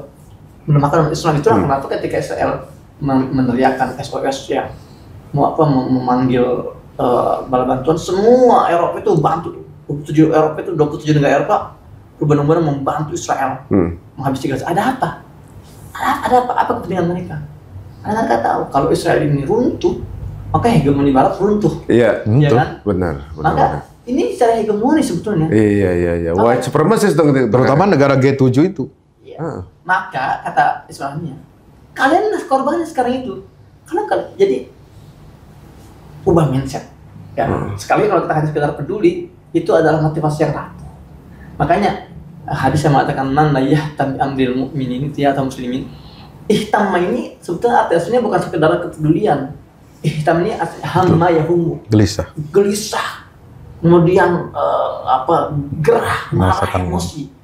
Jadi kita enggak cukup hanya kasihan tapi kita gelisah, marah karena kita ini sedang diinjak-injak loh. Baitul Maqdis ini adalah pusat kekuatan Islam. Ketika mereka diinjak, kita pun lemah. Nah, kalau kita sudah merasa kita ini korban, apa konsekuensinya? Satu, kita akan punya emosi yang sama seperti emosi yang dimiliki oleh anak Gaza di sana. Dua, kita akan punya amarah yang sama, seperti amarah yang dimiliki oleh kaum wanita di Gaza. Dan 3, kita akan punya keistiqomahan, konsistensi yang sama seperti konsistensi para pejuang-pejuang Gaza di sana. Maka ini syaratnya nih. Jadi kalau kalian mau agar kita ini konsisten, steady, ya nggak redup, maka rubah mindset. Kita ini korban, kita nggak sekedar peduli. Gitu. Maka mulai hari ini kita, kalau sudah masa korban, kita akan persiapkan semuanya nih. Iya, benar. Fisik kita, kemampuan pikiran kita, gitu. Dan kalau kita sudah merasa korban, berarti kita sudah menjawab why, kenapa? Kenapa kita berjuang? Karena kita korban. Kalau pertanyaan why sudah dijawab, maka pertanyaan lanjutan seperti what dan how kita akan terjawab. What? Lalu apa yang akan kita lakukan dan bagaimana? Nah, masalahnya sekarang masih banyak yang gagal menjawab pertanyaan why-nya dulu. Masih solidaritas gitu ya? Ya. Masih sama nih sama yang baru tahu mengenai konflik ini berarti? Ya. Waduh. Kalau kita sudah merasa ini bagian dari perjuangan kita akan alokasi jalan. Nah, ini relate nih apa yang mau saya sampaikan begini. Kalau cuma solidaritas, kesian kemanusiaan, kita pasti bantu. Ya dong, donasi kemanusiaan. Ya. Nah, kalau nggak sampai kepada inti tadi masalah bahwa kita itu korban, kita bakalan cuek, bos. Terutama yang mengaku muslim, mengaku, mohon maaf, influencer, ya. Dia nggak peduli tuh, dia udah tekan kontrak, endorse produk yang terafiliasi, mohon maaf ya.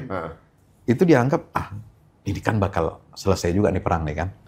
Ya, hidup akan kembali normal. Dibayangkan akan kembali seperti akan kembali sebelumnya. Normal. Ya gue nggak masalah dong, tekan kontrak dengan perusahaan terafiliasi kalau direktur Israel. perusahaan Sun itu bercabut. Iya.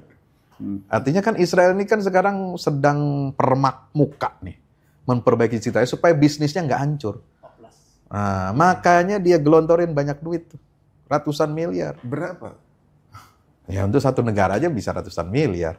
Untuk memperbaiki citranya, nih jangan sampai nih produk gue nih yang terafiliasi Zionis diboikot sama umat Islam gitu, sampai jangka waktu yang lama. Ini kan nggak jelas nih.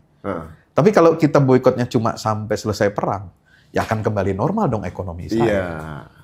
Kita pengen ini harus ada produk-produk alternatif yang kita rekomendasikan supaya mengganti secara bertahap. Ini umat Islam harus diarahkan ke sana. Gantilah produk-produk itu dengan teman-teman kita sendiri. Bukan boikot lagi, udah replace ya? Udah replace ya. Sudah harus begitu. Buy and cut. Buy and cut. Belilah produk-produk lokal kita, cut produk mereka. Tanpa kita harus ngomong boikot rame-rame, nggak usah. Iya. Harus ke sana. Iya, betul. Jadi gini Stad, izin saja. Gerakan boikot ini nggak bisa dilakukan secara parsial. Ya nggak bisa kita hanya menjadikan masyarakat sipil sebagai objek untuk gerakan besar ini. Tapi kita juga harusnya menyasar para pengusaha muslim terutama. Gitu loh, gini. Kalau ada yang bertanya misalnya, Ustaz, bagaimana dengan nasib para pegawai di restoran itu gitu ya, yang terancam bangkrut. Nah, kalau jawaban saya pribadi sebenarnya bisa salah. Gerakan boikot fisabilillah, kalau mereka nyebutkan boikot fisabilillah, ini harus bagusnya itu dilengkapi dengan gerakan resign fisabilillah. Ya kan, jadi orang-orang yang sudah merasa wah ini saya nggak mau jadi bagian dalam fisabilillah. Dan gerakan resign fisabilillah ini harus disambut oleh gerakan rekrutmen fisabilillah. Keren tuh. Jadi pengusaha muslim ini ya yang punya banyak peluang kerja, manfaatkan. Saya akan merekrut gitu ya para pegawai yang resign dari resto-resto atau dari produk-produk yang proteksionis. Jadi kan saling melengkapi. Keren banget kan? Keren. Fisabilillah. Ya dilengkapi dengan resign fisabilillah, disambut oleh rekrutmen fisabilillah. Ini mungkin bisa bikin malu yang kesana kemarin. 5 orang kemarin mau menghamba ke sana. Padahal mereka ini yang punya kemampuannya di pekerjaan itu aja, jadi gantungan hidupnya aja mau merelakan gitu kan. Ini sebuah pengalaman kontradiktif yang ibaratnya kalau dari sisi keilmuan mungkin pendidikan mereka ini jauh lebih tinggi dibanding mereka yang kerja di Tapi justru dari tingkat keimanannya Masya Allah luar biasa. Itu dia. Jadi pendidikan tinggi formal itu tidak menjamin seorang itu punya empati, punya kecerdasan emosional yang baik. Nah, jadi memang inilah masalah di tengah-tengah kita itu.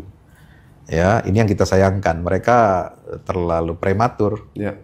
Ya, prematur. Kemudian ya bisa dikatakan mungkin ingin cari popularitas juga gitu ya, tanpa pertimbangan yang matang gitu ya. Sudah tahu pasti akan viral, udah tahu pasti.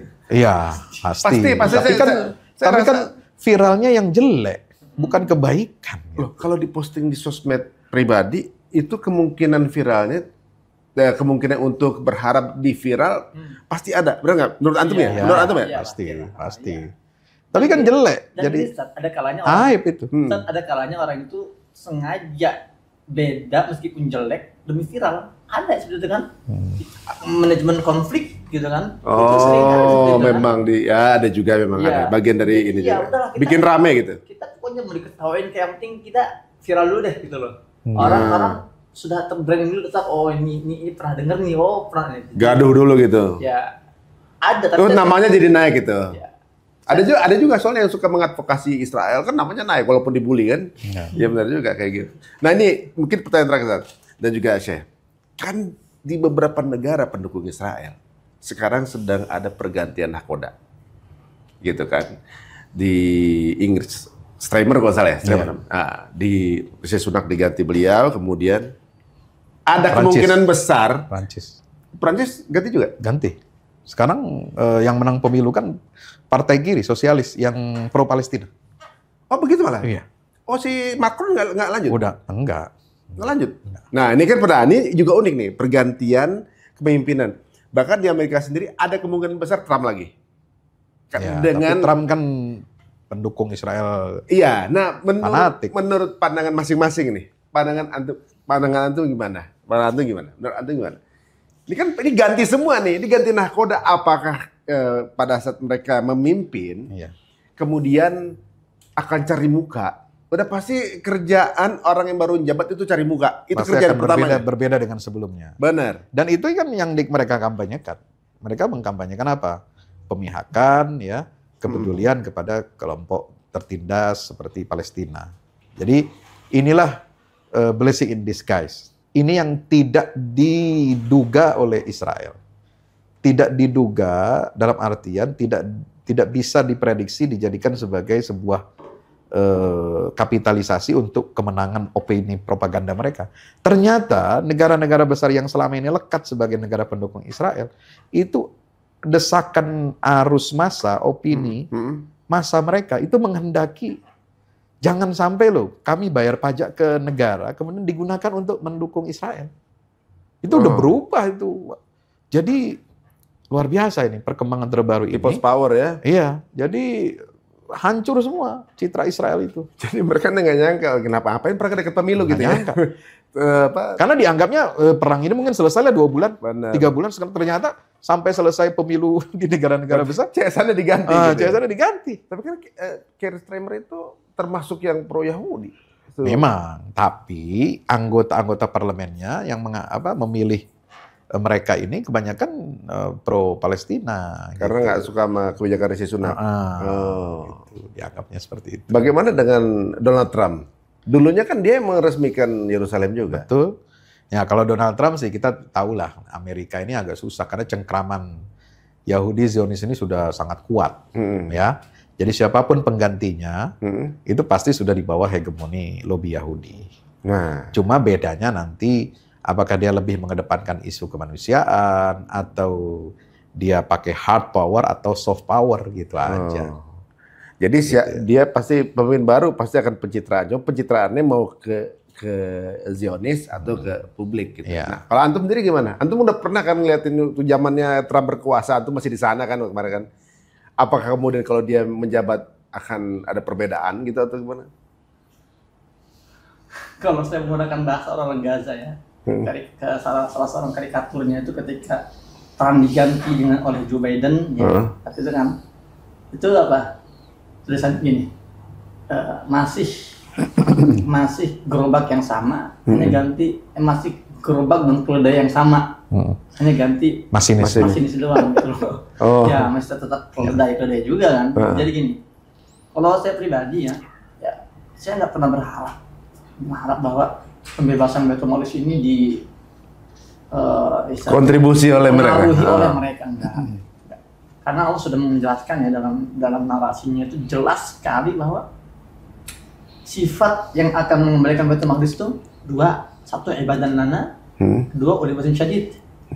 Itu akan datang dari hamba Allah, ibadan lana, Abdullah yang lebih gitu ya. Kemudian mereka yang punya kekuatan, ulibatin syadid itu yang tangguh.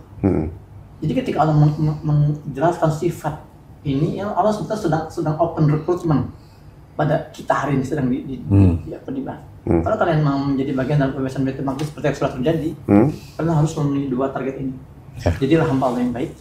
Kedua, jadilah hamba Allah yang punya kekuatan, tangguhan. Nah, jadi kita nggak bisa bergantung pada mereka. Oke lah, nanti akan ada drama-drama politik lainnya. Tapi kita nggak usah terlalu fokus di sananya. Kita fokus ke self improvement. Maka saya katakan respon terbaik kita melihat peristiwa genosida ini, kita harus improve diri kita sendiri. Selama ini kan kita terbuka mata kita, ternyata kita ini banyak lupanya, kita ini lalai, kita ini berdosa, kita sudah bermaksiat, kita lemah ternyata loh. Maka mulai saat ini kita persiapkan diri kita. Kalau kita mau masuk dalam pembebasan tahap kedua, ya weda jawab akhirati, ya maka jadilah ibadah Allah lebih syadid itu. Nah, kedua saya ingin menutup ya statement saya dengan satu hadis. Saya nggak akan baca hadis seluruhnya, cuman awalnya doang penggalannya. Saya mentadaburi hadis tentang Maimunah, Ustaz, yang sangat viral. Datang ke Nabi membahas tentang Baitul Maqdis. Ini hadis ada dalam Sahih Imam Ahmad.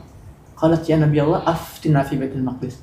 Ya Allah, berikanlah kami fatwa instruksi tentang Baitul Maqdis. Yang unik, saat itu Baitul Maqdis itu bukan tema ringan. Itu saat Baitul Maqdis Palestina saat itu ketika Nabi masih hidup itu sedang menjadi hotspot geopolitik dunia internasional. Sedang jadi perebutan dua adidaya, Persia dan Romawi. Ya, tapi kok dibahas oleh seorang pembantu perempuan? Apa yang motivasi perempuan ini? Kalau ibu-ibu sekarang membantu ya, ibu-ibu lah pada umumnya ya, nggak akan ada bahas misalnya ketemu di pasar tradisional beli sayur, bahasnya misalnya masalah Ukraina lawan Rusia, nggak ada. Ibu-ibu hari ini bahasnya apa? Torik 2 bulan haji. Nah itu loh yang kan? Iya. Tapi kok ada seorang pembantu perempuan datang ke Nabi, minta fatwa instruksi tentang Baitul Maqdis, tentang tema berat yang dibahas oleh orang besar. Ada apa itu? Menurut Profesor Dr. Abdul Fattah Al-Waisi, ketika saya bertemu langsung diskusi tentang hadis ini, apa dia bilang? Memang, baik ketika Nabi di Mekah maupun di Madinah, yang trending topik hari itu di kalangan persahabat adalah isu Baitul Maqdis. Itu yang trending topik loh, tanpa sosial media, tanpa Twitter, tanpa hashtag. Siapa yang membuat itu trending? Nabi Muhammad SAW sendiri. Beliau turun ke forum-forum, beliau ngumpul dengan para sahabat besar, beliau bicara Baitul Maqdis. Beliau ngumpul dengan para sahabiah besar, bicara tentang Fadail Bumi Syam, keutamaan Bumi Syam. Beliau ngumpul dengan anak muda, beliau bahas Masjid Al-Aqsa. Jadi beliau itu adalah orang yang paling getol mengangkat isu Baitul Maqdis agar jangan tenggelam. Beliau sendiri turun jalan-jalan. Kenapa beliau seperti itu? Karena ada ambisi. Karena beliau melihat itu visi misi besar kita hari ini. Beliau jaga jangan sampai redup, jangan sampai tenggelam. Nah, maka karena di sini bicara Baitul Maqdis, di sini bicara Masjid Al-Aqsa, di sini bicara Bumi Syam, seorang pembantu pun akhirnya capek. Ya Rasulullah, kita harus ngapain? Apa hikmah yang kita ambil dari sini? Tugas kita mengganti peran beliau. Kumpul, buat seminar tentang Baitul Maqdis. Datang ke sini, bicarakan Baitul Maqdis. Postingan-postingan ikat dengan Baitul Maqdis, apapun itu. Ya, itu cara kita untuk menjaga tradisi Rasulullah agar isunya jangan ya, seperti itu. Nah, saya tambahin. Sampai ada seorang perempuan sahabat Nabi, nggak disebutin namanya. Dia bukan orang terkenal, seperti tadi pembantu kan. Dia sakit. Dia bernazar, kalau saya sakit sembuh, saya pengen sholat di sana di Baitul Maqdis. Coba bayangin. Sampai datang ke Ummu Salamah, minta izin. Kamu nggak bisa, kamu itu di sana lagi dijajah. Lebih baik kamu begini-begini aja. Artinya apa? Itu sudah jadi pembicaraan umum Baitul Maqdis ini. Nah, ditambah lagi kalau kita bicara geopolitik dalam Al-Quran, ya kalau tadi kan ada himbauan beliau, jangan kita mengandalkan orang di luar, ya. Tapi kita juga perlu melihat ya latar belakang turunnya surat Ar-Rum, Bani Israel, itu kan ada pergantian kekuasaan. Islam itu akan menggantikan dominasi Persia dan Romawi. Nah, sekarang ini nampaknya juga hampir mirip. Ketika peradaban Barat ini segera mengalami masa decline, ya karena nilai-nilainya sangat rapuh, walaupun ditopang oleh materi, kekuasaan, uang dan sebagainya, tapi rapuh dia. Terbukti dengan diuji dengan masalah Palestina Gaza aja, itu sudah kehilangan citra, kehilangan muka. Makanya apa sekarang? Nah, itu harus dimanfaatkan untuk apa? Pergantian sunnatullah, ada pergantian kepemimpinan peradaban itu. Nah, umat Islam ini diharapkan apa? Terus bicara tentang Baitul Maqdis, ya, walaupun kita dalam keadaan terkucil, terisolasi, seperti Gaza, diisolasi 17 tahun, 18 tahun, dia nggak bikin dia kecil. Malah semakin hebat, semakin besar. Kenapa? Karena membawa misi untuk pembebasan Baitul Maqdis. Maka dia dibesarkan oleh Allah. Masya Allah. Siapa orang komunitas muslim yang membawa misi mulia ini? Sebagaimana Rasulullah membawa misi mulia itu, dia akan dijaga dan akan dibesarkan oleh Allah dengan cara yang Allah kehendaki dan di luar nalar kita. Masya Allah. Kurang apa dia diboikot? Sama Barat, oleh Israel, bahkan oleh saudara-saudaranya, negara-negara Arab itu, dihasut oleh Amerika dan Israel untuk memboikot Hamas ini. Tapi nggak mempan, bos. Di luar nalar ini. Sampai gerakan-gerakan mereka sudah sistematis seperti itu, politik, ekonomi sudah dibuat sedemikian rupa. Nggak bisa juga.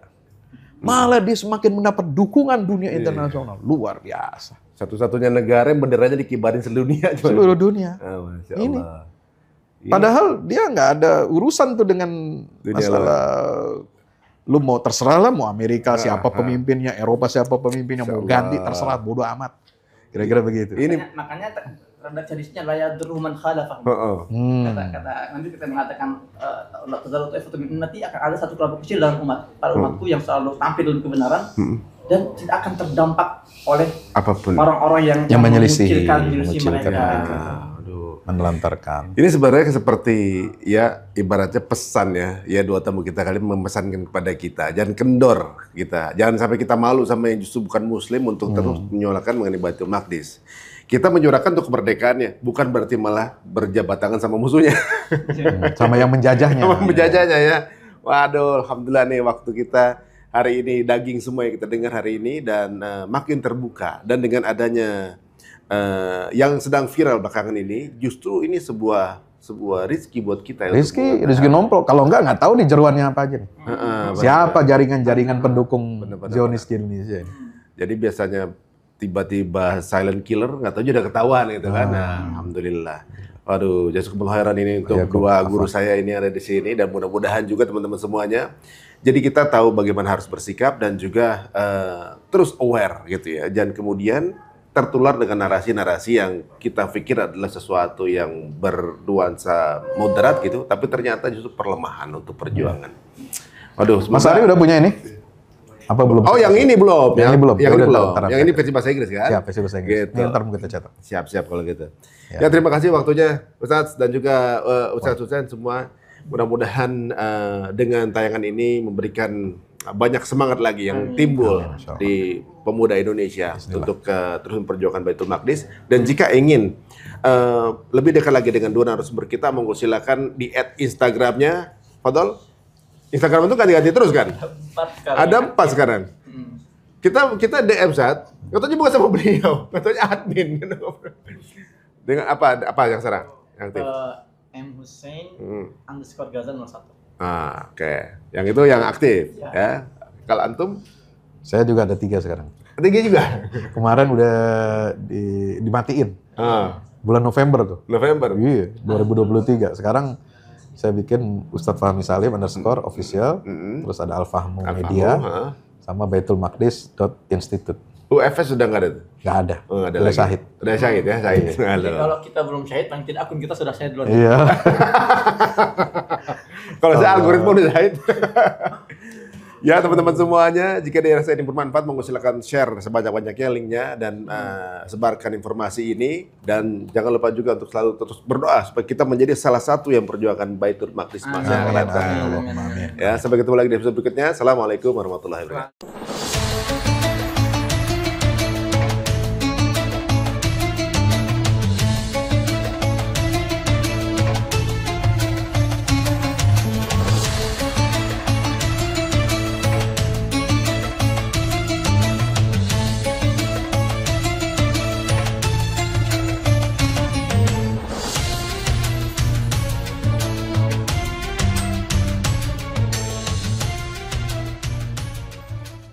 Assalamualaikum warahmatullahi wabarakatuh. Tahniah barakallahu fikum untuk guru kita semua, Kiai Haji Fahmi Salim LCMA.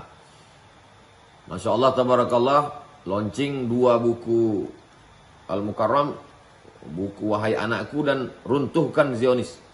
Dan selamat tahniah juga untuk peresmian gedung Al-Fahmu Institute Pusat Dakwah Al-Quran pada 26 Sya'ban hari Kamis 1445 Hijrah bertepatan dengan 7 Maret 2024. Saya, adik kelas Ustadz Fahmi Salim di Mesir, merasa ikut bahagia, ikut senang. Sekali lagi tahniah, ajmal at-tahani, ungkapan selamat yang terindah untuk Kiai Haji Fahmi Salim LCMA. Barakallahu fikum. Wassalamualaikum warahmatullahi wabarakatuh.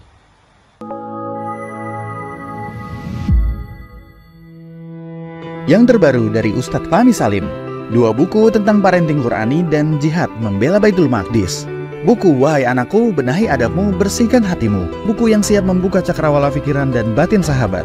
Buku Wahai Anakku, Benahi Adabmu, Bersihkan Hatimu disusun dengan mengambil inspirasi dari buah pena Imam Al-Ghazali, Ayyuhal Walad. Buku ini diformat dengan dialog orang tua pada anaknya. Meski begitu, dialog ini bisa dibaca secara umum bagi para calon orang tua untuk anak-anaknya kelak. Bentuk dialog kami dapati banyak dipakai dalam kisah-kisah di Al-Quran ketika menerangkan soal pengasuhan. Misalnya antara Nabi Ibrahim dan Nabi Ismail atau Luqman dan putranya. Hadirnya buku ini semoga menjadi penambah keilmuan kita agar tidak salah dalam membentuk generasi penerus yang menjadi pewaris amal jariah kita. Meninggalkan mereka, anak-anak kita sebagai investasi amal soleh yang akan terus mengalir kepada kita. Dapatkan buku Wahai Anakku, Benahi Adabmu, Bersihkan Hatimu segera.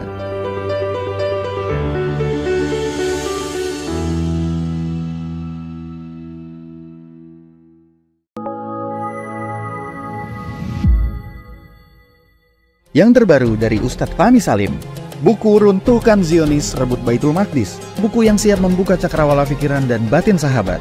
Sudah bisa dipesan sekarang juga.